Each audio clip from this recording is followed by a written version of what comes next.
ठीक है, चलो देखो, अब स्टार्टिंग विद एनएमआर। हमारे सिलेबस में दो एनएमआर हैं, एक है कार्बन 13 एनएमआर स्पेक्ट्रोस्कोपी और एक है प्रोटॉन एच एनएमआर स्पेक्ट्रोस्कोपी। ठीक है, we will get into the details of it, but what I want you to understand is आप केमिस्ट्री पढ़े, आप फिजिक्स नहीं पढ़े। ये मशीन कैसे काम करती है एनएमआर की, न्यूक्लियर मैग्नेटिक रेजोनेंस की वर्किंग इज नॉट रिक्वायर्ड। ठीक है, उसके अंदर रेजोनेंट फ्रीक्वेंसीज क्या होती हैं, उसके अंदर रेडियो वेव्स का क्या काम होता है, मैग्नेटिक फील्ड का काम क्या होता है, इज नॉट रिक्वायर्ड। अच्छा, एक जमाने तक ना ये फिजिक्स के सिलेबस के अंदर एमआरआई एक टॉपिक था, ये एमआरआई आपके सिलेबस से निकल गया है। अब इस साल इस वाले बैच में एमआरआई नहीं है, लेकिन 2002 तक एमआरआई था, उसके अंदर हम बेसिकली इसको पढ़ाते थे, तो वो फिजिक्स से ना आप ये लर्न कर लेते थे चीजें। लेकिन अब एमआरआई भी हमारे सिलेबस में नहीं है। केमिस्ट्री में what do you have to do, ऐसे आपको हाईलाइट करके बता देता हूँ। इसके अंदर लिखा हुआ analyse and interpret the spectrum. आपको बना हुआ स्पेक्ट्रम दिया जाएगा, वो कैसे बना ये आपके सर का दर्द नहीं है। बने हुए स्पेक्ट्रम को तुम्हें एनालाइज करना है, एनालाइज का मतलब उसको स्टडी करके कंक्लूड करना है। ठीक है, इधर भी ऐसे ही लिखा हुआ है, और आप कार्बन इसके अंदर भी लिखा हुआ है एनालाइज एंड इंटरप्रेट। आप पूरा सिलेबस पढ़ लीजिएगा, कहीं पर भी ऐसे नहीं लिखा हुआ होगा कि इसको एक्सप्लेन करो कि ये बना कैसे। ये मैंने इसलिए आपको बताया क्योंकि आप जब कभी कोई ऑनलाइन रिसोर्स देखेंगे, चीजें पढ़ेंगे ना, तो उसके अंदर पहले पूरी एक कहानी होती है कि ये बनती कैसे है पीक्स, इसके अंदर स्पेक्ट्रम कैसे बनता है। Not part of your work, if you are doing it you are wasting your time. Okay, so don't get into that. चलो अब मैं, अच्छा जितना जरूरत है ना उतना मैं आपको डिटेल दे दूंगा। हाँ, मैं भी थोड़ा बैकग्राउंड देता हूँ, बट वो इसलिए देता हूँ कि आपको पल्ले तो पड़ेगा हो क्या रहा है। ये एग्जाम में नहीं आएगा, जो पहली स्लाइड होगी ना बता दूंगा एग्जाम में कहाँ से आएगा, लेकिन अंडरस्टैंडिंग के लिए ये पहली दो चीजें बतानी पड़ती हैं। NMR stands for nuclear magnetic resonance. Nuclear magnetic resonance. अच्छा, इसमें जो न्यूक्लियर है ना, रेजोनेंस, इसमें जो न्यूक्लियर का वर्ड है ये न्यूक्लियस से निकला है। अच्छा, अब देखो इसके अंदर होता क्या है। हमारा ऑब्जेक्टिव ए लेवल के सिलेबस का ऑब्जेक्टिव है, we will use NMR spectroscopy. Spectroscopy basically इस ब्रांच को कहते हैं, इस स्टडी को कहते हैं, to determine the structure of organic molecules. हमारे सिलेबस में ऑर्गेनिक मॉलिक्यूल के स्ट्रक्चर की डिटर्मिनेशन के लिए, तो हमारा ऑब्जेक्टिव ये है। ठीक है, we will use NMR spectrum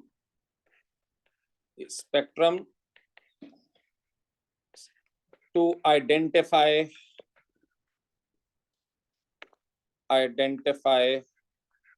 organic molecules,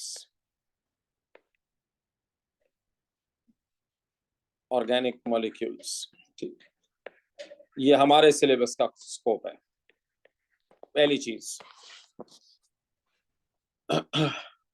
अच्छा, अब दूसरी बात, तो जो भी ऑर्गेनिक मॉलिक्यूल एनालाइज करना होता है ना, एनालाइज का मतलब जिस ऑर्गेनिक मॉलिक्यूल को तुम्हें स्टडी करना होता है, तुम उस ऑर्गेनिक मॉलिक्यूल को एक मैग्नेटिक फील्ड में रख देते हो और उसके ऊपर रेडियो वेव्स इंसिडेंट करवाते हो। ठीक है, मैं बहुत ब्रीफ, इतना देखो ये भी हमारे सिलेबस का पार्ट तो नहीं है, लेकिन मैं आप लोगों को बस इतना बता दूं कि आप लोगों को एक बेसिक नोहा मिल जाए कि इसके अंदर हो क्या रहा है ना। आप बिल्कुल ही ऐसा ना हो कि आपको पता ही ना हो क्या हो रहा है। ठीक है, तो अब इसके अंदर क्या होता है, the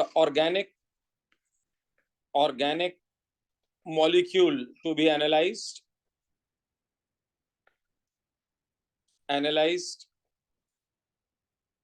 is placed in a magnetic field,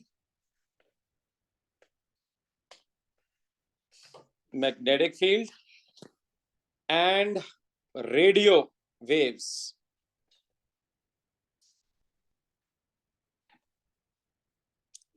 are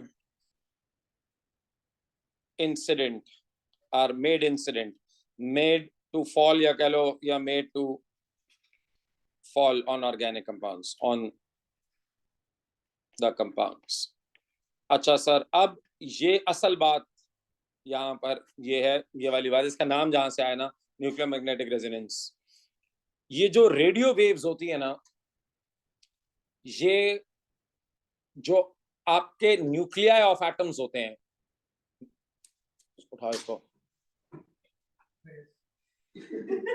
जो न्यूक्लियाई ऑफ एटम्स होते हैं वो रेजोनेट करते हैं एट डिफरेंट रेडियो फ्रीक्वेंसीज। यानी यानी कुछ एटम्स एक खास फ्रीक्वेंसी पे रेजोनेट करेंगे, दूसरे कुछ और फ्रीक्वेंसी पे रेजोनेट करेंगे। तो ये क्यों करती हैं? ये फिजिक्स वाला फिनोमेना है कि हर सब्सटेंस की नेचुरल फ्रीक्वेंसी अलग अलग होती है। तो फिजिक्स में हमने पढ़ा था ना कि एक खास फ्रीक्वेंसी पे एक सब्सटेंस जो है ना वो रेजोनेट कर सकता है, अगर आप फ्रीक्वेंसी चेंज करेंगे तो वो रेजोनेट नहीं करेगा। याद है ना, ये आपने फिजिक्स में पढ़ा हुआ है ना, उसको रेजोनेंट फ्रीक्वेंसी कहते हैं उसकी। तो इसके अंदर क्या होता है, यहाँ पर भी ऐसे ही होता है कि एटम्स अच्छा nuclei of different atoms, nuclei of different atoms resonate at a different radio frequency. Atoms resonate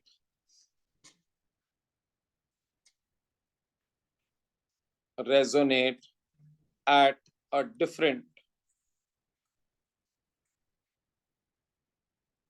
radio frequency.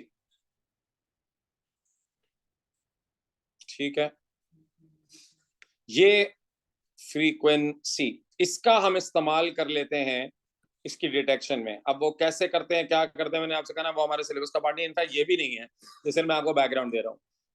अच्छा, अब इसमें आखिरी पॉइंट बता के फिर मैं आगे बढ़ता हूँ। देखो, वो न्यूक्लियाई जिसका ऑड मास नंबर होता है, ठीक है, वो तो रेजोनेट करते हैं, बट जिनका इवन मास नंबर होता है ना, उन वो नहीं करते। लाइक फॉर एग्जांपल, हाइड्रोजन 1 का एटम करेगा, लेकिन उसका आइसोटोप ड्यूट्रियम वो नहीं करेगा, क्योंकि वो उसका मास नंबर होता है 2। कार्बन 13 का एटम करेगा, कार्बन 12 का एटम नहीं करेगा, जिसका मास नंबर है 12। तो ये बात जरा मैं आपको बता दूं कि nuclei with odd mass number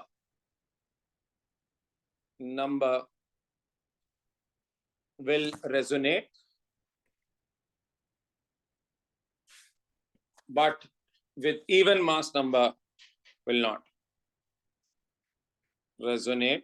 अच्छा, इसकी एग्जाम्पल हाइड्रोजन 1 या कार्बन 13, यही दो हमारे सिलेबस में है, हाइड्रोजन 1 और carbon 13। But those with even mass number will not, इनकी रेजोनेंट फ्रीक्वेंसी नहीं होती, those with even mass number. असल में थोड़ा सा मैं आपको बैकग्राउंड देता हूं, those with even mass number will not.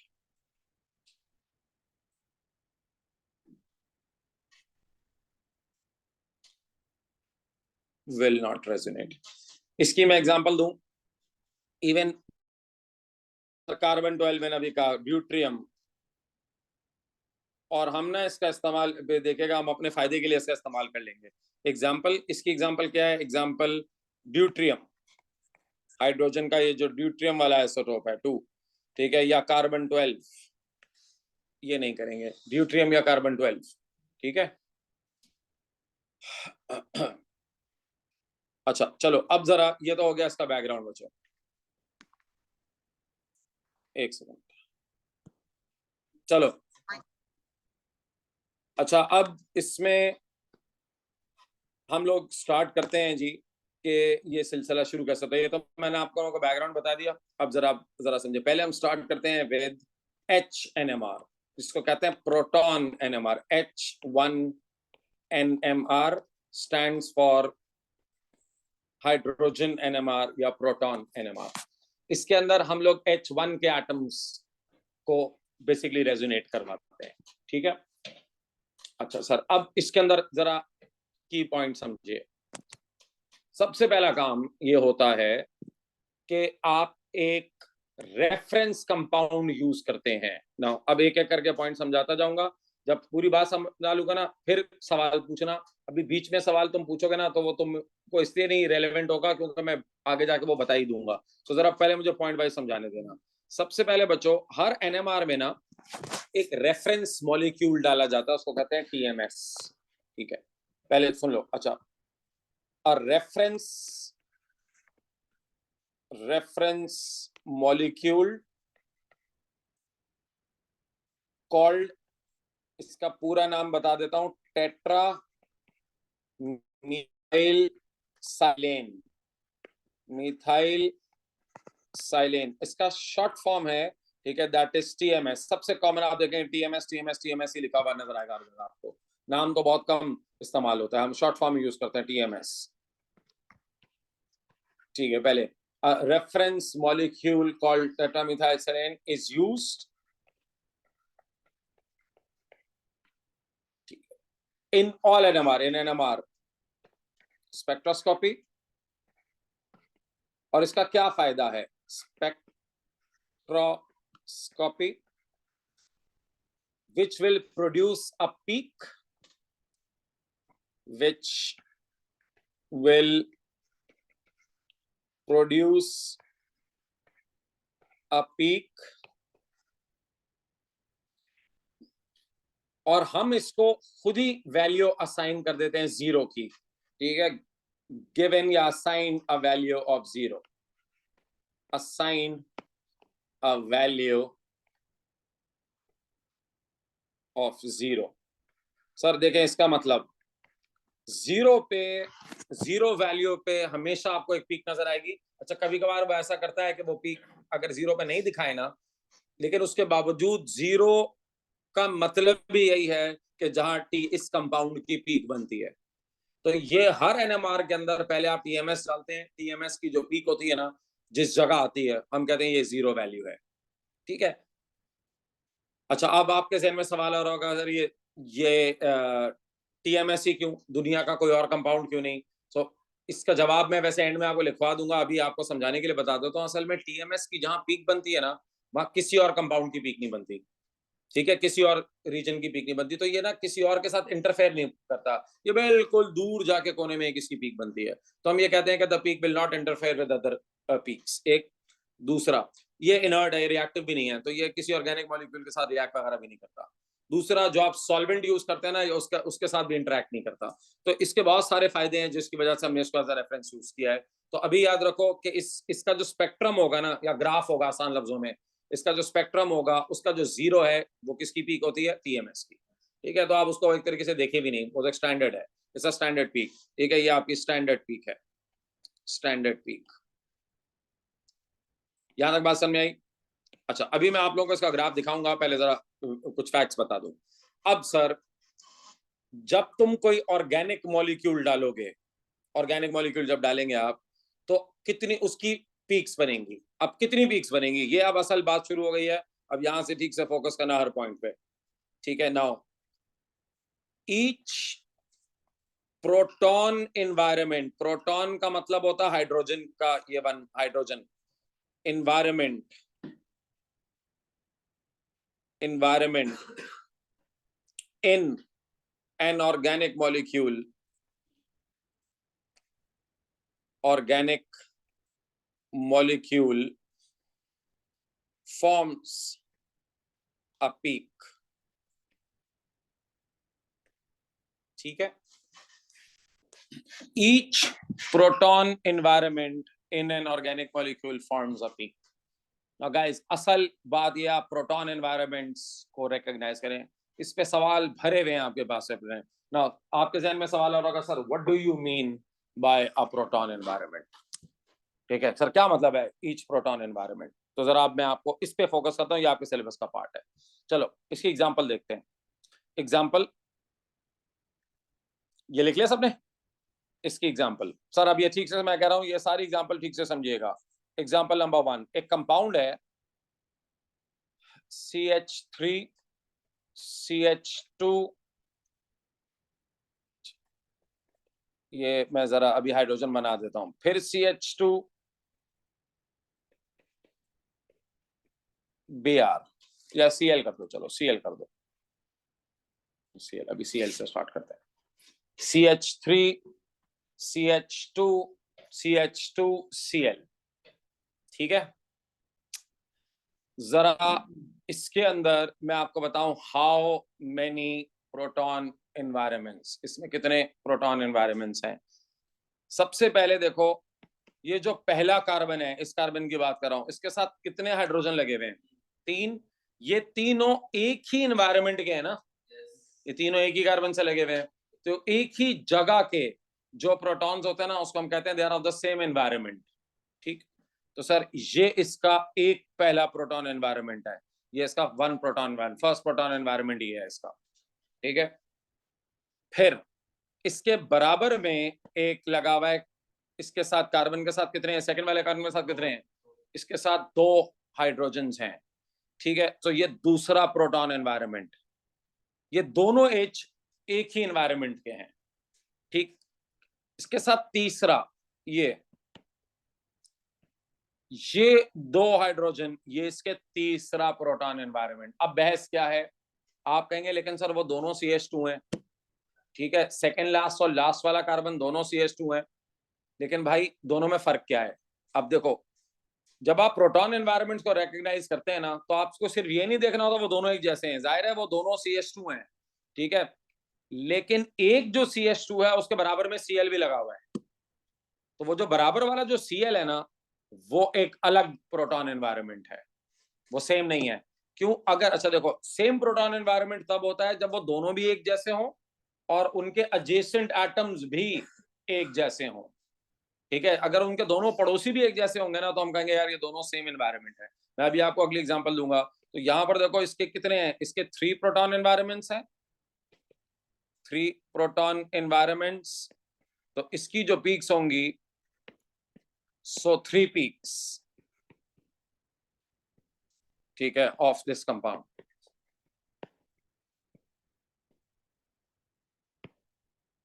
अभी सर आपको जरा 3-4 एग्जांपल करेंगे ना, तो आप लोगों को ये बात फिर सही से पल्ले पड़ेगी। अभी आहिस्ता आहिस्ता चलेंगे, इसमें भाग के नहीं चल सकते आप। अच्छा, अब एग्जाम्पल, अगली एग्जाम्पल नंबर 2 में देखो, तुम क्या कह रहे हो, चौथी किसकी होगी सर, Cl प्रोटॉन थोड़ी है, proton hydrogen, proton mean hydrogen. देखो मैंने यहाँ पर क्या लिखा हुआ है, पीछे देखो लिखा हुआ है each proton environment hydrogen environment in an organic molecule forms a peak. Chlorine proton थोड़ी है। अच्छा देखो इसकी, सर अब इस एग्जाम्पल को देखिए, C double bond OCH3, example number 2। अब जरा गौर से देखो, ये वाला जो कार्बन है, कोने वाला कार्बन जिसके साथ 3 हाइड्रोजन लगे हुए हैं, ये वाला, ये एक प्रोटॉन एनवायरनमेंट हुआ, इसमें 3 हाइड्रोजन्स हैं, लेकिन जाहिर है इसको एक प्रोटॉन एनवायरनमेंट कहते हैं। ठीक है, लेकिन ये और ये बिल्कुल सेम है। कैसे सेम है, ये दोनों CH3 हैं, ठीक है, और दोनों का जो नेबर है, एडजेसेंट कार्बन है, वो C डबल बॉन्ड है। तो इसका मतलब है ये सेम प्रोटॉन एनवायरनमेंट है, same proton environments. Exactly, environment होगी, सो ओनली वन पीक, ठीक है, ऑफ दिस कंपाउंड। आई बात समझ में, क्लियर हो रहा है। अच्छा, अभी मैंने कहा ना 2-4 एग्जांपल्स करोगे ना, तो तुम लोगों का फिर ये नंबर ऑफ पीक्स का कॉन्सेप्ट क्लियर हो जाएगा। किसका अलग है सुमन, नहीं है ना, सारे हाइड्रोजन एटम्स हैं, ये सारे हाइड्रोजन एटम है। ठीक है, अच्छा अगर उसके अंदर मैं बताऊंगा, जब दूसरा होगा ना तो वो डी से शो होगा, ड्यूट्रियम डी से शो होता है इस टॉपिक के अंदर। अगर ड्यूट्रियम आइसोटोप होगा ना, तो उसको हम H से नहीं शो करेंगे, उसको डी से शो करेंगे। ओके, वो आगे जाके भी इंट्रोड्यूस कराता हूँ, पहले इसको बता दूं। अच्छा आप सर तीसरी एग्जाम्पल पर आओ, थर्ड एग्जाम्पल, एग्जाम्पल नंबर 3। अच्छा, इसके अंदर आप मुझे बताएंगे कितने पीक्स बनेंगी, CH3 CH3,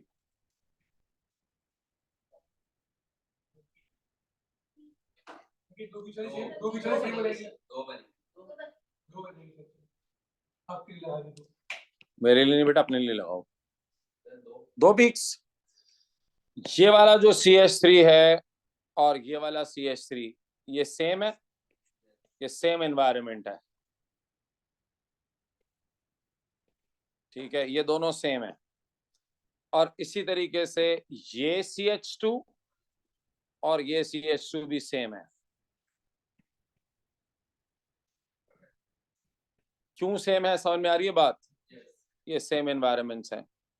क्यों है भाई, क्योंकि ये खुद भी सेम है और इसका नेबर भी सेम है, उसका एडजेसेंट एटम्स भी सेम है।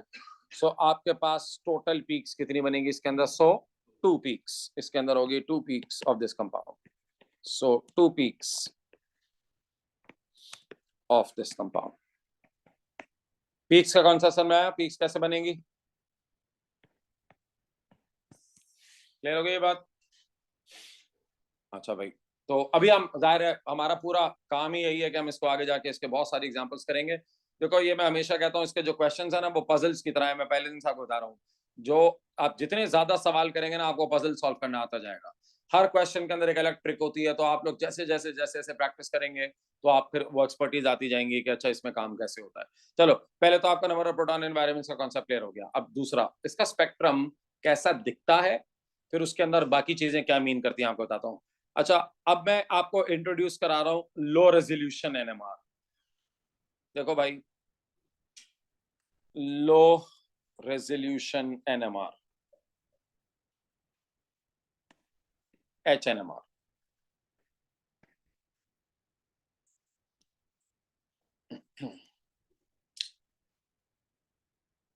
चलो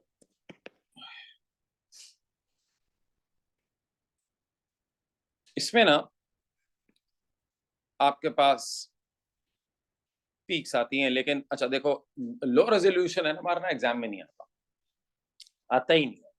मुझे ही नहीं याद लास्ट मैंने इसका सवाल कब देखा था, ठीक है, क्योंकि इसी का एक ज्यादा मॉडिफाइड वर्जन है हाई रेजोल्यूशन, वो आता है। लेकिन हाई रेजोल्यूशन समझने के लिए पहले तुम्हें लो रेजोल्यूशन समझना पड़ेगा। पहले ये समझोगे तो तुम्हें हाई रेजोल्यूशन समझ में आएगा। इसके अंदर क्या होगा कि आपके पास एक टीएमएस की पीक होगी जो कि 0 पर होती है, और उसके बाद हर प्रोटॉन एनवायरनमेंट की एक एक पीक होगी। पहले इसको समझ लें फिर आते हैं उस पर। चलो मैं दे रहा हूं एग्जांपल ऑफ, अभी सर इसी की एग्जांपल ले लेते हैं, जो अभी मैंने पहला मॉलिक्यूल ड्रॉ किया था ना, of CH3 CH2 CH2 Br। इसी एग्जांपल की मैं एक आप लोगों को डायग्राम शो करता। अच्छा, मैंने इसके एक जरा स्क्रीनशॉट लिया हुआ है यहाँ पे बुक का, मैं आपको यहाँ बना के दिखा देता हूँ और समझा देता हूँ साथ साथ। ये मैंने इसका एक लो रेजोल्यूशन दिया हुआ है। तुम इसके अंदर देख रहे हो कि इसका जो 0 है, ये वाला 0 नजर आ रहा है, ये किसकी पीक है? ये टीएमएस की पीक है। अच्छा, अनलाइक अदर स्पेक्ट्रम्स, इसका जो 0 होता है ना राइट साइड पे होता है। हाँ उल्टा चलता है ये, इसका जो 0 होता है ना राइट साइड पे होता है, ठीक है। अच्छा, अभी इसके अंदर ये जो इसके एक्स एक्सिस है ना बच्चों, इसको कहते हैं केमिकल शिफ्ट। ये कहलाता है केमिकल शिफ्ट, ठीक है। इसका एक्स एक्सिस होता है ना, इट्स कॉल्ड केमिकल शिफ्ट। अभी बताता हूं आपको केमिकल शिफ्ट क्या होता है। और इसका यूनिट होता है पार्ट्स पर मिलियन, पीपीएम। केमिकल शिफ्ट इसका यूनिट होता है पार्ट्स पर मिलियन, पीपीएम, ठीक है। अब जरा एक एक करके मेरी बात सुनते जाना कि ये कैसा है। इसके ऊपर जो 322 लिखा हुआ नजर आ रहा है, ये 322 जो है ना, ये रेफर करता है नंबर ऑफ प्रोटॉन्स को, ठीक है। अच्छा पहले सर इसके अंदर ये 3 पीक्स हैं, इसके अंदर टीएमएस को छोड़ के कितनी पीक्स हैं? 3 पीक्स। जरा 3 पीक्स इसका मतलब है 3 प्रोटॉन एनवायरमेंट्स,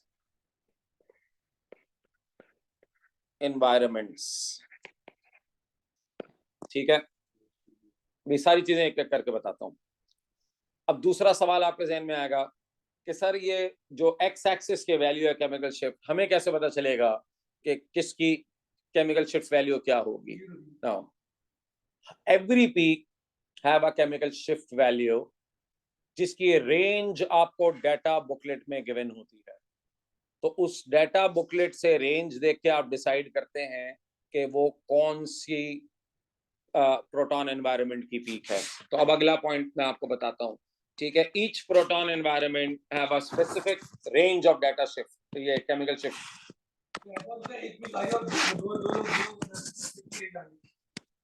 क्या मैं समझा नहीं सवाल क्या है आपका? एक हाँ ऐसा भी हो सकता है, हाँ ऐसा भी हो सकता है सर, उसके लिए भी फिर तरीका है। अच्छा बताता हूँ आपको, उधर जाता हूँ पहले, जरा 1 मिनट ये पेंसिल चार्ज हो जाए। अच्छा, अब ये तो पहला पॉइंट हो गया ना कि जितनी पीक्स होंगी उतने प्रोटॉन एनवायरनमेंट्स होंगे। टीएमएस को छोड़ के, मैंने आपसे कहा टीएमएस आपने छोड़ देना है। अच्छा अब जरा इधर आइए, दूसरी बात जो मैं आपसे कर रहा था वो ये क्या कह रहा था, each proton environment have a range of chemical shift value. Each proton environment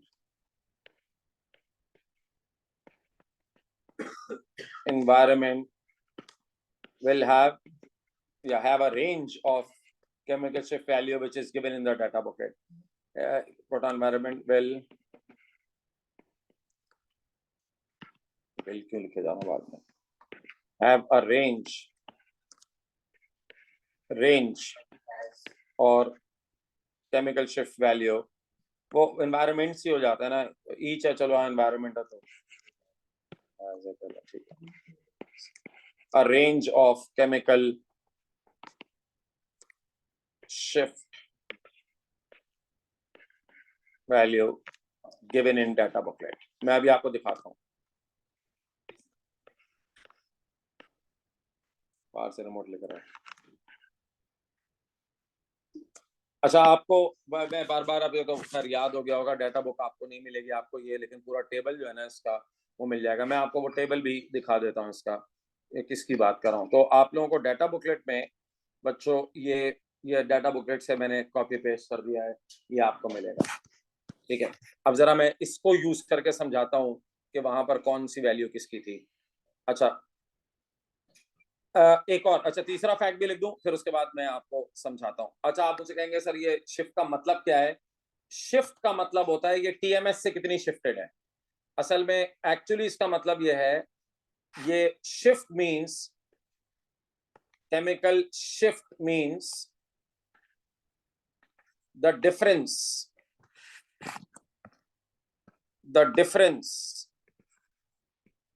in resonant frequency, resonant, ये resonant frequency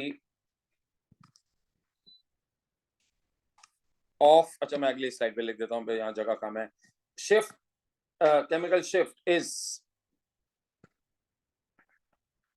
the difference in resonant frequency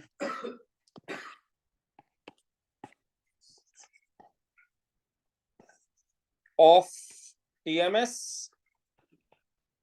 and a particular proton environment.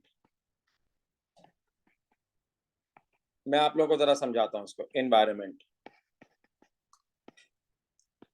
देखो, हमारे सिलेबस में ना इसकी डिटेल नहीं है कि chemical shift value को पूरा डिटेल में स्टडी करो। मैं तुम्हें इसका मतलब समझा देता हूं। वो याद है मैंने पहले स्लाइड पे लिखा था कि हर जो वो होता है, क्या नाम है, न्यूक्लिया होता है, वो उसकी एक खास फ्रीक्वेंसी होती है। तो ये जो टीएमएस है ना, टेट्रामिथाइलसेलेन, ये जिस फ्रीक्वेंसी पे रेजोनेट करता है, जिस फ्रीक्वेंसी पे इसके पार्टिकल रेजोनेट करते हैं ना, उसको हम कह देते हैं, उसको हम वैल्यू असाइन कर देते हैं 0। अब मिसाल के तौर पे ये वैल्यू इसकी जो है ना, सपोज करो ये वाली जो वैल्यू है ना इसकी, सपोज करो ये आ रही है 0.8, मिसाल दे रहा हूँ, इसकी वैल्यू आ रही है 0.8। तो ये जो तुम्हारे पास है ना, ये अच्छा मैं अभी बता रहा हूँ, ये इन 3 CH3 की ये पीक है, जो ऊपर वो 3 CH3 है ना, वो जो 3 हाइड्रोजन है CH3 वाले, 3 CH3 नहीं, 3 हाइड्रोजन, ये उसकी पीक है, ये CH3 की पीक है। अच्छा, अभी मैं बता दूं मुझे कैसे पता चला ये CH3 की पीक है, वो भी आपको ही पता चल जाएगा। लेकिन पहले इसकी शिफ्ट वैल्यू का मतलब है कि इसकी जो फ्रीक्वेंसी है ना टीएमएस से, वो 0.8 यूनिट शिफ्टेड है। 0.8 यूनिट का मतलब है जो फ्रीक्वेंसी टीएमएस की है ना, इसका डिफरेंस 0.8 का है उससे, ठीक है। यानी 0.8 उसकी फ्रीक्वेंसी और इसकी फ्रीक्वेंसी में जो डिफरेंस है रेजोनेट, यानी जिस फ्रीक्वेंसी पे टीएमएस के प्रोटॉन्स रेजोनेट करते हैं और जिस फ्रीक्वेंसी पे CH3 के प्रोटॉन रेजोनेट करते हैं, उनका डिफरेंस कितना है? 0.3 का। तो वो एक्स एक्सिस से हम यूं करके शो कर देते हैं 0.3। समझ में आ गया? फिर इसी तरह इसका, इस वाली पीक का सपोज करो ये 1.9 है, 1.9 है, 1.8 है, जो भी है, इसका मतलब है कि इसके जो तुम्हारे पास प्रोटॉन्स हैं वो जिस फ्रीक्वेंसी पे करते हैं और टीएमएस के जिस फ्रीक्वेंसी पे रेजोनेट करते हैं, उनका डिफरेंस कितना है, जितने उसकी शिफ्ट वैल्यू है। तो शिफ्ट वैल्यू आपको बताती है, याद रखो, कि कितना ज्यादा फ्रीक्वेंसीज का फर्क है। रेजोनेंट फ्रीक्वेंसी का मतलब, बस जिनको नहीं पता, जो केमिस्ट्री वाले स्टूडेंट है, जो फिजिक्स नहीं पढ़ते, वैसे तो फिजिक्स सारे ही पढ़ते होंगे मेरे ख्याल में, ठीक है, लेकिन चलो अगर आपकी फिजिक्स स्ट्रांग नहीं है तो बस आसान लफ्जों में, बिल्कुल लेमैन लैंग्वेज में बता रहा हूँ, क्योंकि एग्जाम में तो आएगा नहीं, कि जो टीएमएस की पीक जहां बनती है ना, उससे कितनी शिफ्ट हुई हुई है उस प्रोटॉन एनवायरनमेंट की पीक, बस वो उससे कितनी शिफ्ट हुई हुई है, और वो शिफ्ट आपको डाटा बुकलेट में गिवन है। चलो अब ये डाटा बुकलेट को देखो सर, जरा देखिए, अब जरा इनको गौर से देखिएगा शिफ्ट वैल्यू को। यहां पर देखो एल्केन की शिफ्ट वैल्यू क्या है, एल्केन की शिफ्ट वैल्यू है इन रेंज ऑफ 0.9 से 1.7, इस रेंज के अंदर है, ठीक है, एक बात। दूसरा, अच्छा सर एक और चीज देखें, देखो एल्केन में ना CH3 CH2 CH लिखा हुआ है, मैं बच्चों से कहता हूं इसको एल्केन की जगह ना एल्काइल रीड किया करो, एल्काइल। अच्छा एल्काइल क्या होते हैं तुम्हें पता है ना, एल्काइल ग्रुप्स। अच्छा इसके अंदर याद रखो कि अगर CH2 है ना, तो एल्काइल CH2 का क्या मतलब है कि वो खुद तो CH2 है ही, लेकिन उसके दोनों तरफ भी एल्काइल ग्रुप्स हों, उसके लेफ्ट साइड पे और उसके राइट साइड पे भी एल्काइल ग्रुप्स हों, ठीक है, तो उनकी ये रेंज होती है। अच्छा ये एक रेंज है, ये एक फिक्स्ड वैल्यू नहीं है, तो मैं आपको बता रहा हूँ ये हेल्पफुल होती है रेंज, लेकिन ये कोई पत्थर पे लकीर नहीं होती, क्योंकि रेंज थोड़ी बहुत ऊपर नीचे हो सकती है, ये मैं आपको बता रहा हूँ। तो अच्छे बच्चे जो होते हैं ना, वो 90% काम डाटा बुकलेट देखने से पहले ही कर लेते हैं, वो डिसाइड कर लेते हैं कि हाँ यार ये चीज है, फिर आखिर में कंफर्मेशन के लिए 10% कंफर्मेशन के लिए डाटा बुकलेट खोलते हैं। कुछ बच्चों का ये ख्याल होता है यार ये तो कोई मसला ही नहीं है, बस मैं पीक्स देखूंगा, डाटा बुकलेट खोलूंगा, बता दूंगा ये पीक किसकी है। सर ये ऐसे नहीं होगा, सर देख के ऐसे नहीं पता चलेगा आपको, यानी 99% आप गलत करके आ जाएंगे अगर आप ऐसे करेंगे, तो उससे उससे पहले बहुत सारी वर्किंग करनी पड़ती है, ठीक है। ये तो बिल्कुल आखिरी का काम होता है कंफर्मेशन के लिए, बस हम डाटा बुकलेट खोलते हैं, थोड़ा देखते हैं, उसको कंफर्म कर लेते हैं, ज्यादातर काम हम उससे पहले कर चुके होते हैं, ठीक है, वो सारे काम अभी आपको सिखाएंगे।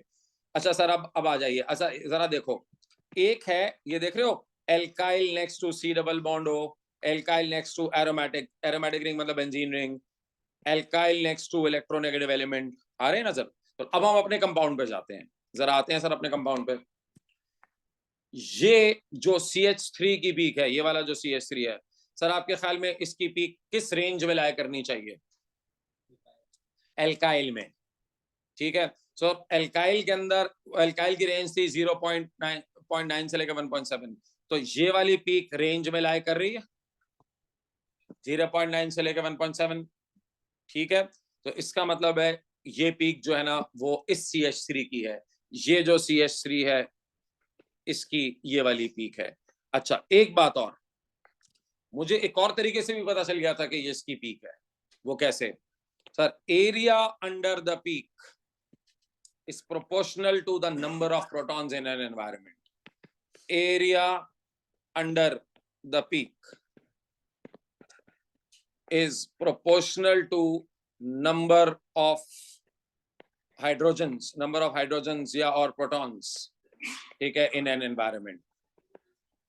वो इसी का था, जी हाँ, वो कुछ में लिखा होता कुछ में नहीं लिखा होता। अगर अच्छा नेक एग्जामिनर है तो वो लिख के दे देगा, अगर गंदा है कोई टफ एग्जामिनर है नहीं लिख के देगा।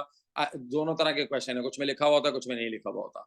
सो नंबर ऑफ हाइड्रोजन और प्रोटॉन्स इन एन एनवायरनमेंट, तो तुम्हें ये 3 इसमें लिखा हुआ नजर आ रहा है ना, तो इसमें जो 3 का मतलब ये है एनवायरनमेंट, ठीक है। तो इसके अंदर जो 3 लिखा हुआ है, ये वाला 3, वो 3 प्रोटॉन्स को रेफर कर रहा है, 3, ठीक है, 3 प्रोटॉन्स 3 हाइड्रोजन्स, ठीक है, ये 3 इज फॉर 3, ये हाइड्रोजन्स है, नंबर ऑफ हाइड्रोजन्स, समझ गए।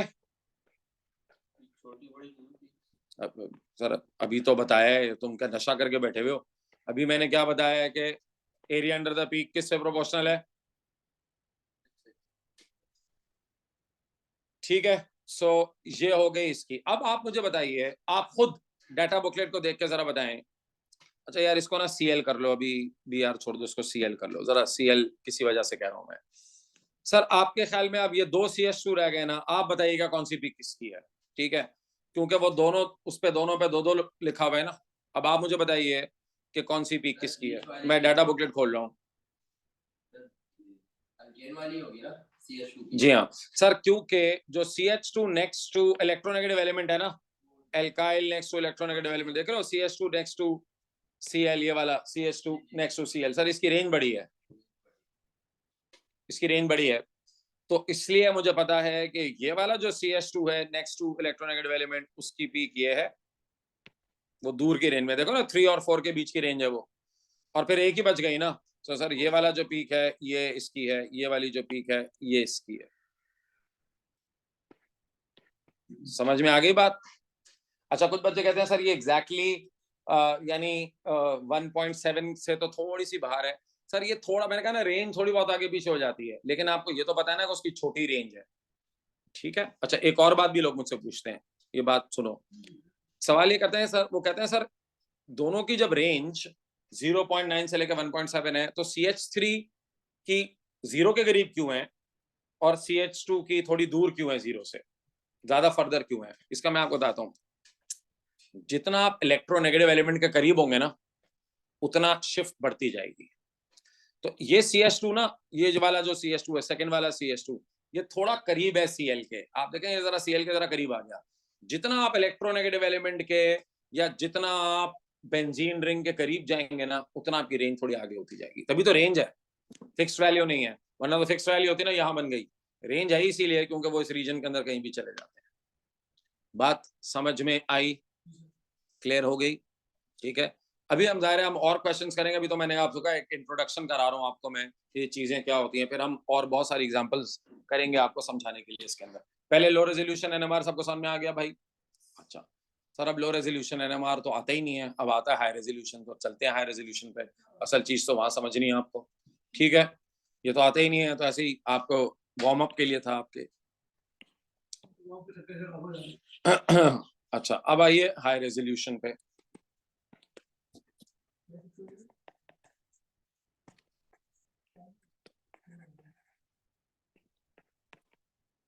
हाई रेजोल्यूशन एनएमआर चुप करके काम करो। अच्छा, हाई रेजोल्यूशन एनएमआर अब क्या है इसको देखें। सर इसमें जो प्रोटॉन एनवायरनमेंट की पीक्स थी ना, दे मे और मे नॉट स्प्लिट। ठीक है, अब ये जो पीक्स होती है ना, ये टूट भी सकती हैं और नहीं भी टूट सकती। असल बस फर्क ये होता है। ठीक है, the peak of proton environments में, अच्छा मैं लिख रहा हूं में स्प्लिट। इसका मतलब मैं कहता है जरूरी नहीं है हो, बट हो भी सकते हैं में स्प्लिट। अब इसका पहले आपको स्प्लिटिंग का कॉन्सेप्ट सिखाना पड़ेगा कि स्प्लिटिंग ऑफ पीक्स क्या होती है। देखो अब जरा स्प्लिट कैसे होती है। Splitting of a peak depends on the number of proton on the adjacent carbon. ठीक है, अभी अगला point, splitting of a peak depends on the number of protons, यानी हाइड्रोजन मतलब वो H1 ना, प्रोटॉन्स, हाइड्रोजन या protons on the adjacent carbon. ठीक है। अच्छा, अब जरा इसका रूल क्या है sir. Splitting of a peak, अब जरा ये समझ लो, अब ये क्या है स्प्लिटिंग, ये splitting of peak is equal to n+1, ये कहलाता है n+1 रूल। ठीक है, splitting of a peak is equal to n+1, where n is the number of carbons, number of hydrogen, sorry, on the adjacent carbon atom, adjacent carbon atom या atoms, atom या atoms, एक या एक से ज्यादा भी हो सकते हैं ना, adjacent carbon atom या atoms। अभी बताता हूँ, डोंट वरी, सिर्फ ना करें। अच्छा चलो, अभी मैं उसी एग्जाम्पल को लेके चल रहा हूँ जो अभी पीछे मैंने तुमने एग्जाम्पल की। ठीक है, अभी मैं तुम्हें समझाता हूँ इसका मतलब।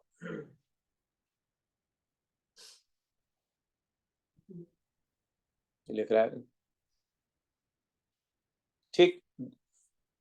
चलिए, इसको मैं पहले आपको जरा इसका स्प्लिटिंग पैटर्न सिखाऊं। वापस आते हैं एग्जाम्पल पे। अच्छा, इसी एग्जाम्पल को मैं बार बार इसलिए ले रहा हूँ क्योंकि जरा मैंने इसका ना डायग्राम कॉपी किया हुआ है, तो मैं इसको भी एग्जाम्पल फिर मैं और भी करूंगा अगली क्लास में। इस एग्जाम्पल को लेते हैं Cl। ठीक है, इसकी स्प्लिटिंग, अच्छा अब मैं तुम्हें सिखा रहा हूं स्प्लिटिंग ऑफ CH3 ऑफ ये CH3 की पीक, इसको जरा मैं समझा रहा हूं।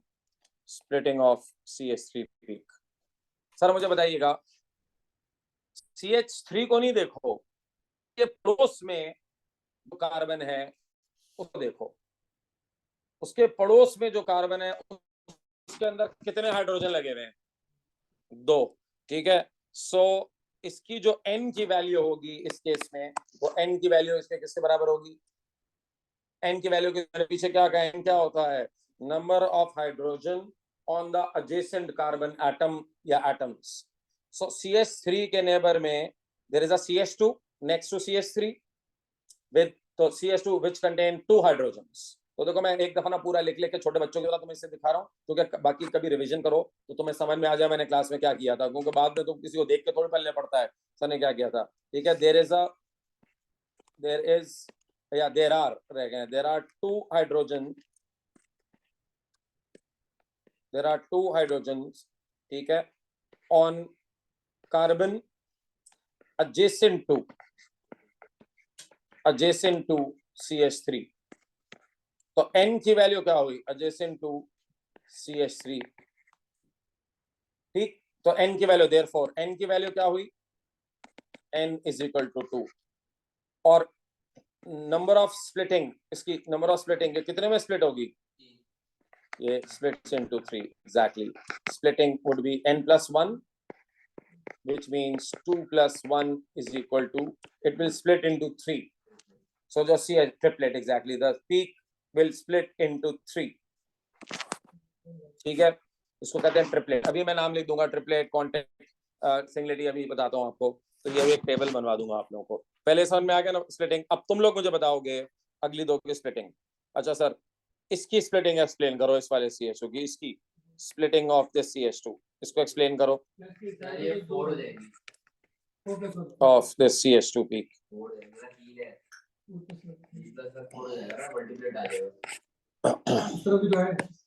सर इसमें इसके नेबर में लेफ्ट साइड पे और राइट साइड पे देखिए, इसके लेफ्ट साइड पे 3 है और इसके लेफ्ट साइड पे 2 हैं। तो इसके अंदर जो n की वैल्यू हुई वो होगी 3 + 2 = 5, ठीक है। और स्प्लिटिंग, नंबर ऑफ स्प्लिटिंग, इसकी जो नंबर ऑफ स्प्लिटिंग होगी वो n+1 रूल फॉलो करेगी।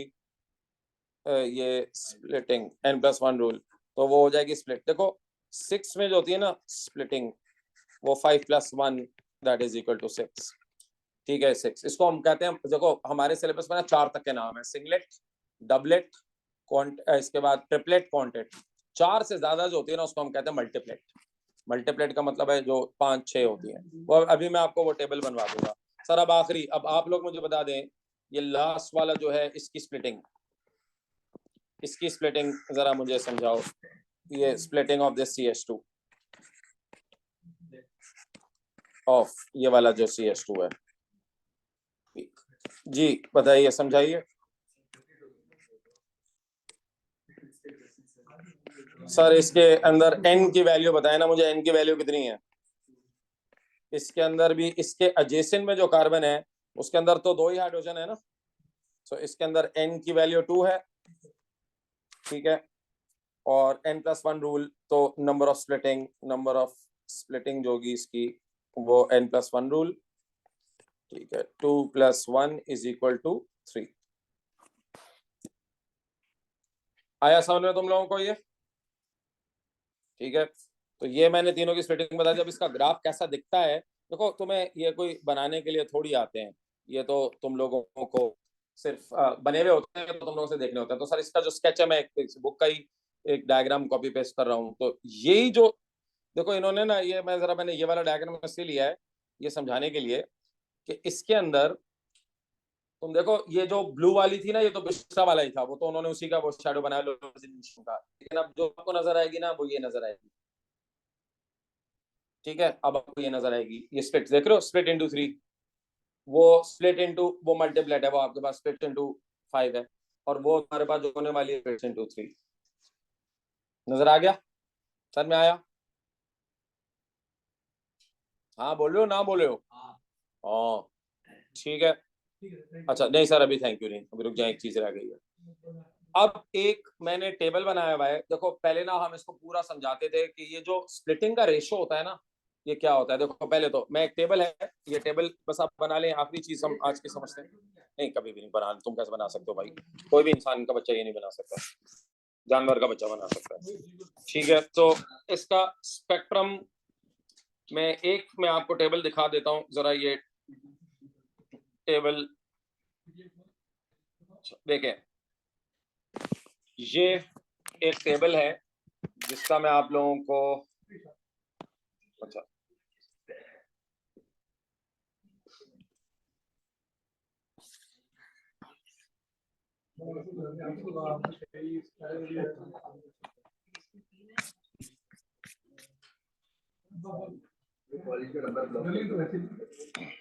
देखो, अच्छा अब तुम लोगों को अगर कभी भी, देखो ये चीज तुम लोगों को याद करनी है, मैं इसका ना इसका रीजन भी ऐसा हमारे सिलेबस में नहीं है, लेकिन मैं आप लोगों को थोड़ा सा एक्सप्लेन कर दूंगा once again just to give you an idea कि व्हाट रियली हैपेंस। देखो अगर तुम्हारे एन की वैल्यू 0 हो ना, यानी इसका मतलब है नेवर में एक भी प्रोटॉन ना हो, तो जो स्प्लिटिंग होती है वो होती है 1, यानी एक स्प्लिटिंग होती है, इसको कहते हैं पीक, सिंगलेट। इंटेंसिटी इसका वाई एक्सिस कितना, वो सिंगल पीक आती है 1, जाहिर है जब एक होगी तो उसकी इंटेंसिटी तो 1 ही होगी। एक प्रोटॉन होता है तो n+1 का मतलब है वो इट विल स्प्लिट इनटू 2, यहां पर बनेगी डबलेट। देखो जो इसमें नई बात है डबलेट के अंदर का जो रेशो होता है वो क्या होता है, वही ये जो डबल पीक होती है ना उसका रेशो 1:1 का होता है। पर ये भी एक बहुत इंपॉर्टेंट बात है, ये आगे जाके ना बहुत इंपॉर्टेंट इंफॉर्मेशन बन जाती है रिकॉग्नाइज करने के लिए, 1:1 के रेशो में होती है हमेशा। जो डबल होती है ना, डबलेट डबलेट के अंदर 2 पीक्स होती हैं, वो यूं हमेशा 1:1 के रेशो में आती है, ठीक है। अच्छा जब 3 में स्प्लिट होता है ना, जाहिर है इसके अंदर नेबर में 2 प्रोटॉन है, n की वैल्यू 2 है, 3 में स्प्लिट होता है, इसको कहते हैं ट्रिपलेट। और ट्रिपलेट का रेशो होता है 1:2:1।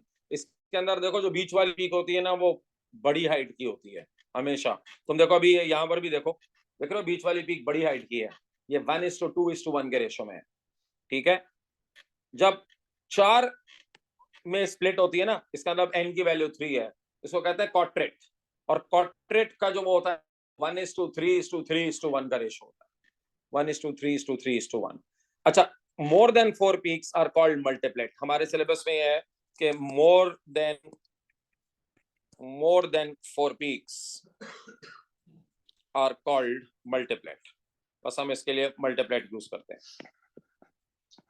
मोर देन 4 पीक्स नहीं, when peak splits in more than 4 splitting कहना चाहिए, स्प्लिटिंग पीक्स नहीं स्प्लिटिंग, ठीक है, इज कॉल्ड मल्टीप्लेट। अच्छा चलिए आपने पूछ लिया है कैसे बनेगी तो मैं बता देता हूँ। मैं आपको 1:1 का समझा दूंगा, 1:2:1 का समझा दूंगा ना, तो आपको 1:3:3:1 का पोजीशन में आ जाएगा। चले सिंस ही आस्क्ड इधर ये कैसे बनाया ना, तो मैं आप लोगों को समझा देता हूँ, क्योंकि ये वैसे अच्छा हमारे सिलेबस में वंस अगेन ये पूरी कहानी है नहीं, मैं आपको बता देता हूँ कि ये 1:1 कैसे आता है। अच्छा देखो n की वैल्यू क्या रिप्रेजेंट करती है, n की वैल्यू, अच्छा देखो explaining the ratio, explaining the ये intensity ratio, the intensity ratio. अच्छा देखो मेरी बात सुने से कैसे होती है, असल में जब हम ये इसकी थ्योरी पढ़ाते थे ना बच्चों को, तो एक फिनोमेन था शील्डिंग डी शील्डिंग का, वो मैं जानबूझ के वहां घुस नहीं रहा हूँ शील्डिंग डी शील्डिंग में, लेकिन आपको सिर्फ बता देता हूँ। देखो जब n की वैल्यू 1 होती है ना, means 1h on adjacent carbon, यही मतलब होता है ना, n is equal to 1 which splits into 2। अच्छा अब ये दो की जो स्प्लिटिंग होती है ना, इसको कैसे एक्सप्लेन करते हैं, this H can arrange in 2 ways, ठीक है, this hydrogen can arrange in 2 ways। जब आप इसको मैग्नेटिक फील्ड में डालते थे ना, डालते हैं थे क्या, तो ये जो हाइड्रोजन होता है ना, ये हाइड्रोजन इसका या तो हम बनाते हैं एरो अप। एरो अप का मतलब होता है ये with the field. With the field का मतलब है ये मैग्नेटिक फील्ड की डायरेक्शन में अपने आप को अरेंज कर लेता है, ठीक है। या एक पॉसिबिलिटी होती है कि ये अपने आप को अगेंस्ट द फील्ड अरेंज कर लेता है, इसको हम कहते हैं अगेंस्ट द फील्ड। ये अपने आप को फील्ड के अगेंस्ट अरेंज कर लेता है, ठीक है। कौन सी फील्ड है? मैग्नेटिक फील्ड की बात कर रहा हूं। और इन दोनों की जो पॉसिबिलिटी होती है ना, वो 1:1 के रेशो में होती है। तो हम कहते हैं भाई इसकी एक पॉसिबिलिटी है और इसकी जो पॉसिबिलिटी है 1:1 के रेशो में है। Hence the splitting 1:1, hence the intensity 1:1। देख रहे हो ये 1:1, ये 1:1 ये इसलिए होती है क्योंकि इसके जो एडजेसेंट प्रोटॉन होता है ना, उसके साथ दो पॉसिबिलिटीज होती हैं, या तो वो अगेंस्ट द फील्ड अरेंज हो जाएगा या वो विद द फील्ड अरेंज हो जाएगा, ठीक है। अच्छा, अब ये 1:1 समझ में आया। अब अगर हम ये कहते हैं कि अगर n = 2 है, बस मैं दूसरे का समझाऊंगा, इसके आगे नहीं जाऊंगा, because I think will be going far beyond our syllabus then. अगर n = 2 है, n = 2, इसका क्या मतलब है? मींस, इसका मतलब मींस या 2h ऑन एडजेसेंट। अब सर ये दो कैसे अरेंज हो सकते हैं एडजेसेंट कार्बन? देखो इसकी अरेंजमेंट की पॉसिबिलिटीज मैं आपको समझा देता हूं। जैन बेटे जरा इधर फोकस कर लो। ये दो हाइड्रोजन एटम्स जो है ना, वो बेसिकली तीन पॉसिबल अरेंजमेंट दे सकते हैं। या तो दोनों विद द फील्ड, दोनों विद द फील्ड, या एक विद और एक अगेंस्ट। लेकिन इसके अंदर दो कॉम्बिनेशंस बनेंगे। अब तुम लोग सारे ज्यादातर मैथ्स के स्टूडेंट हो, तुम समझते हो इसके अंदर एक और पॉसिबल कॉम्बिनेशन है कि ये अगेंस्ट और ये विद। सर सेम बात नहीं हुई ना, कॉम्बिनेशन तो दो हैं, बात एक ही है, तभी तो मैंने एक साथ लिखी है, लेकिन कॉम्बिनेशन तो दो है ना, टू वेज। और एक पॉसिबिलिटी है कि दोनों अगेंस्ट। हाँ सर ये वो आ गया ना, ये यही तो है। तो अब इसको आप ऐड अप कर लें सर, तो 1:2:1, ठीक है। ये इंटेंसिटी यहां से आई है 1:2:1।